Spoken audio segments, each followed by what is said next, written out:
Okay, there it is. Well, that took a lot longer than it should have. Good morning, evening, afternoon, whenever you're listening to this, and welcome to Thinking Ahead Podcast, where we learn how to pay for college and stay out of debt and do it in a very, very cool way. My name is Ronaldo Stevens, and I am your host. And today we will be talking about student loans because there has been a lot of buzz in the news, and as always, there's been a lot of litigation and things going on with the student loans. So we are going to find out what is happening and give you some updates. Just to remind you a little bit of why this topic is important to me, I am a person who has student loan debt, and I didn't need as much student loan debt as I have, but through some mistakes and non-due diligence on my part and through some mistakes on the college's part, I ended up paying a lot more in tuition than I needed to. And I don't want anybody to make that same mistake. So, that said, let's go ahead and move forward into what is happening with student loans currently. First of all, let's talk about the loan payments for defaulted loans. Now, there was the hold on defaulted loans or past due loans because of COVID, and when President Biden was in office, he extended that deferment for a while, and now the new administration, the Trump administration, has decided to restart those loans. And to be fair, these loans were supposed to restart back in 2023, but again, President Biden and Kamala Harris decided that it would be best for the country's economy, best for those people with student loans to not have to worry about making those payments if they were having financial hardships or if they were unemployed. Whatever the reason was, those defaulted loans or those deferred loans did not have to pay. But the repayment has started on Monday, May 5th. Now, the department has not collected again since March 2020, and they will now start collecting on those because the Biden-Harris administration's attempt to push through debt forgiveness did not work.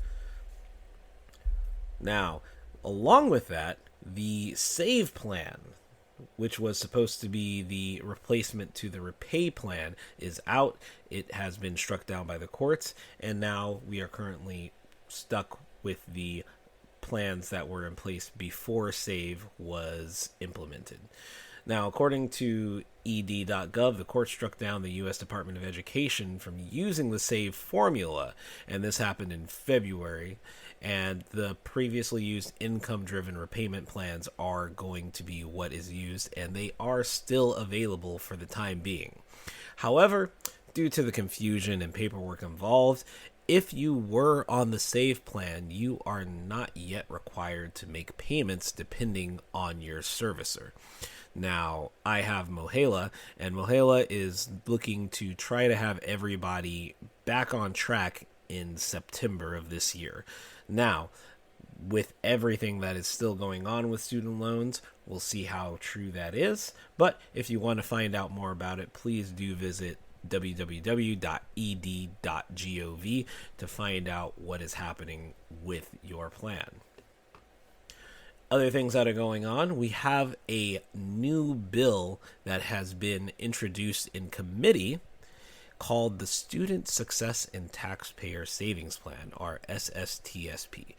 And this is really the reason I wanted to get this podcast out and what I wanted to focus on with this episode, because this bill is going to change a lot of the student loan landscape. Now, the bill was implemented, or I should say created, by the Committee on Education and Workforce, and it is going to be attached to the larger financial and budget bill that is currently working its way through the budget committee and then through the House. Basically, this new plan would be a simplified bracket system based on income, and they called it the repayment assistance plan. However, there are also many other things included with this new plan or this new bill, and that includes also how loans are given out, how they are implemented at colleges, and how much students can get. The biggest thing that should be aware of with this plan, if you do get a loan under this plan, the repayments will be based on income only without regard for the poverty levels. And this could change how much you pay and how it affects you. Previous repayment plans were based on the poverty level, and this did prevent what is called bracket creep, where income does not keep up with inflation. So currently, as has been stated by multiple sources, and you can go on Forbes or any other market website to find this out, the current pay scale does not match inflation truly. And they were trying to make sure that the poverty levels stuck with the previous plans, but this would not be the case with SSTSP as it is written right now. And we can even go on to see how the standard repayment plan it changes under the SSTSP, because depending on how much you take out would change the time you have to pay that back. So a lot of people, if you take out more than $25,000, you would be looking at the 30-year repayment plan with any amount not paid off way that 30 years either forgiven or taken off, canceled out. And that is 10 years longer than the current forgiveness plan. So that is what a lot of people also have an issue with. The one thing that the SSTSP does look to do is simplify how much you would pay per month. So it just rounds it up according to what your income is. So if you have under $20,000 income, you would pay $10 with your interest offset by the government. And then, of course, the higher your income, the more you pay depending on how big your loan was. The idea behind this is that instead of extending out people to have long payment terms or having the money go down in the future, because the longer you take to repay, the less your money is worth, it would be the government would earn their money back sooner, saving taxpayers money. So as we move forward with this episode, we're going to try to answer 4 questions about the SSTSP.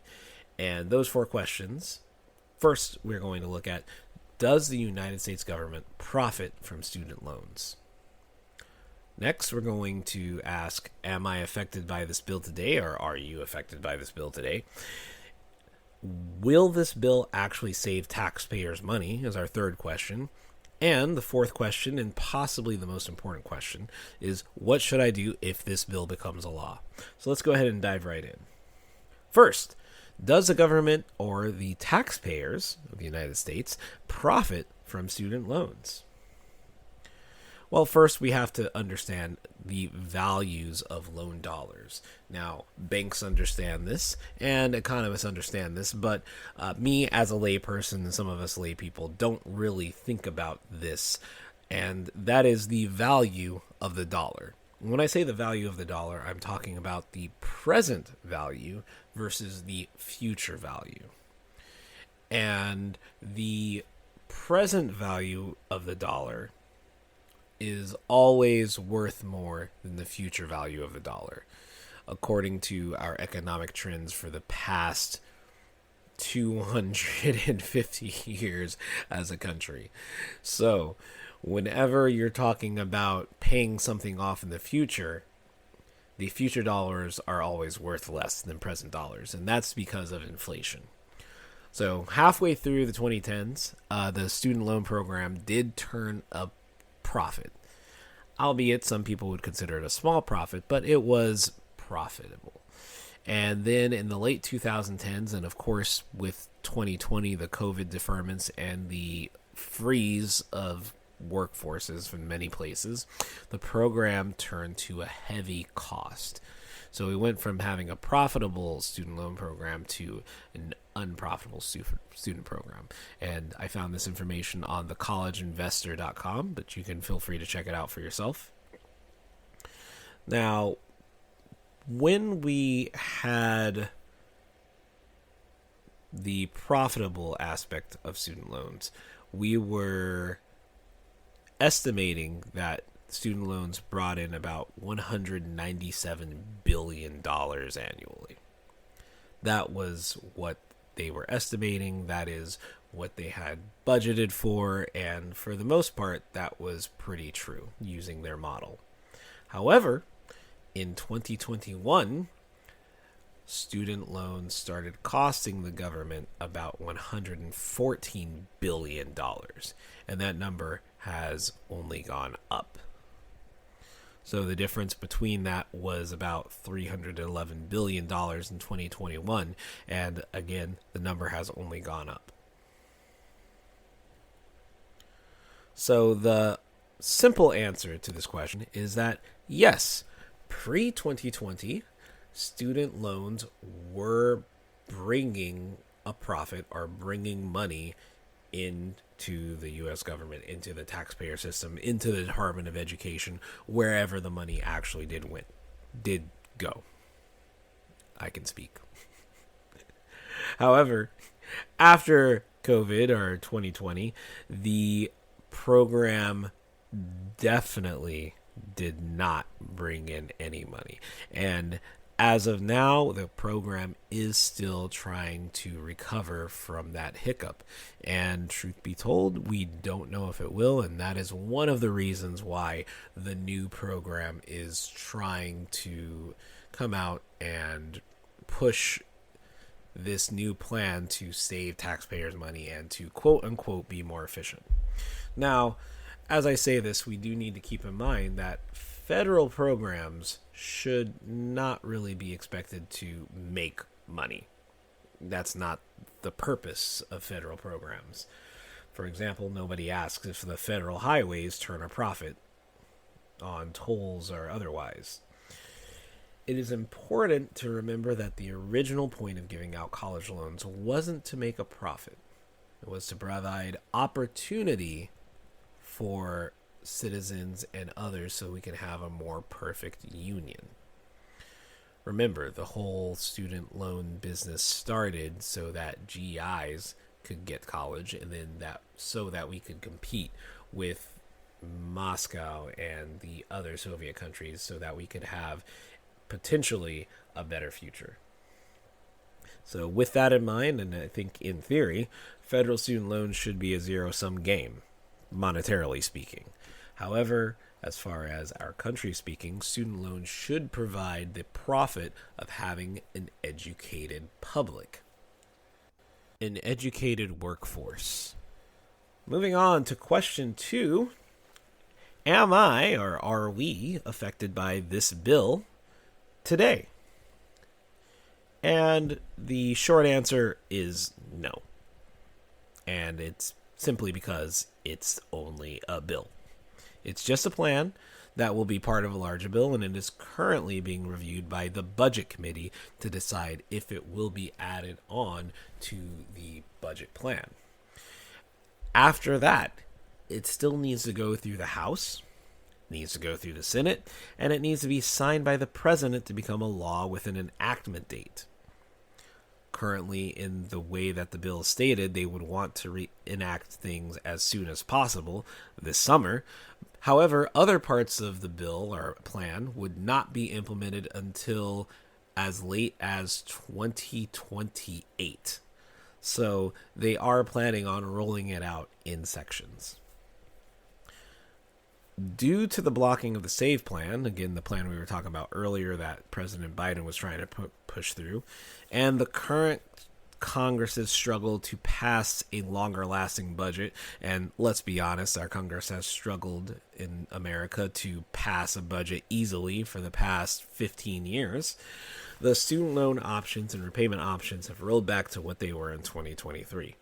So you don't have anything to worry about because of this bill being introduced.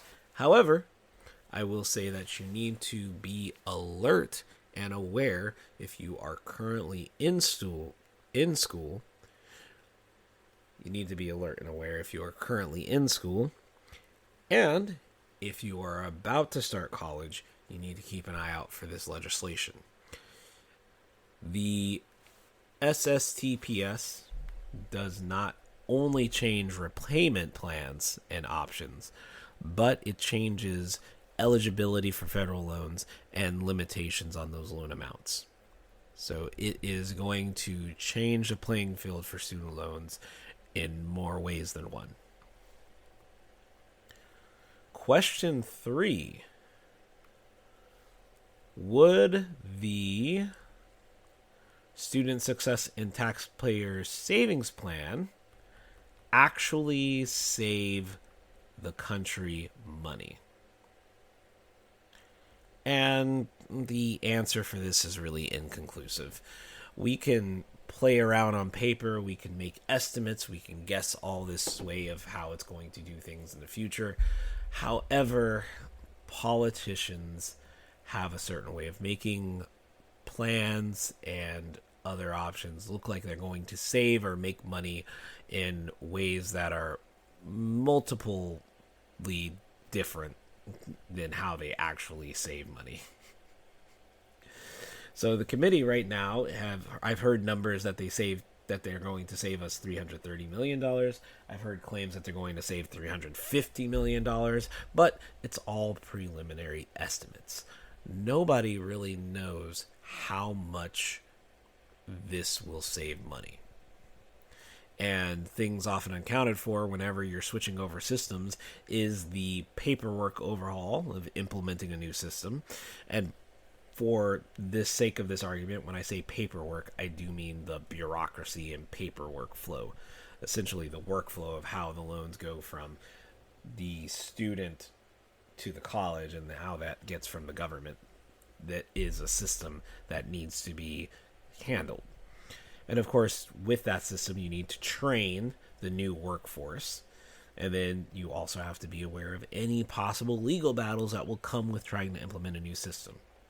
And one thing I do want to say about the whole workforce aspect of it is while the government is currently undergoing a reconstruction, we don't know how many workers there will be available to handle any new paperwork that does come through if this bill passes. So we need to really pay close attention if this passes, because we don't know how much it will save or even if it will save. And the last question of the day, question 4, what should I do, or in this case, what should you do, if this bill becomes a law? Well, step 1, don't get a federal loan.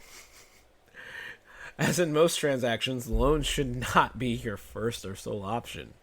If you are a parent and you have a child that is about to go to college or currently in college, then you should look at your savings options that you can spend. The 529 plan is probably the best pre-college savings plan that is out there for parents because it takes money, puts it into a low-risk market account, and then you can use the yield from that to, of course, multiply the account. And if your child chooses to not go to college, or if they end up going to college for cheaper, you can roll that money over into a different account. It's usually a higher yield than a savings account, and it's, of course, a higher yield than a checking account.